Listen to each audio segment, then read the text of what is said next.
জন্মের পর থেকে মানুষ শুধু হারাতে শেখে।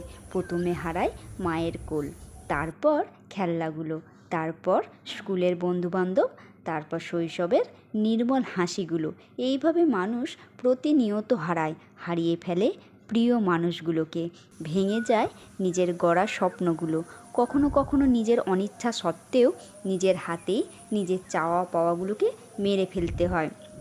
এইভাবে একটু একটু করে সময়ের সাথে সাথে আমরা নিজেকেও হারিয়ে ফেলি, কখনো সমাজের চাপে, কখনো পরিবারের চাহিদায়, আবার কখনো প্রিয় কারো ভালোবাসার অভাবে।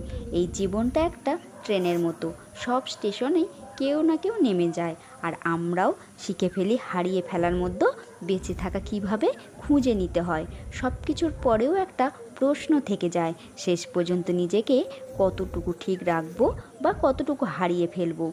এই জীবন সমুদ্রের মাঝে হারানোটা হচ্ছে আমাদের প্রকৃতিগত, এবং একসময় আমরা নিজেরাও হারিয়ে যাব। তাহলে হারানোতে কেন এত ভয়, কেন এত ভেঙে পড়া? যা স্বাভাবিক তা মেনে নিলে দেখবেন জীবন আর থমকে দাঁড়িয়ে নেই, জীবন তার আপন ছন্দে চলমান রয়েছে।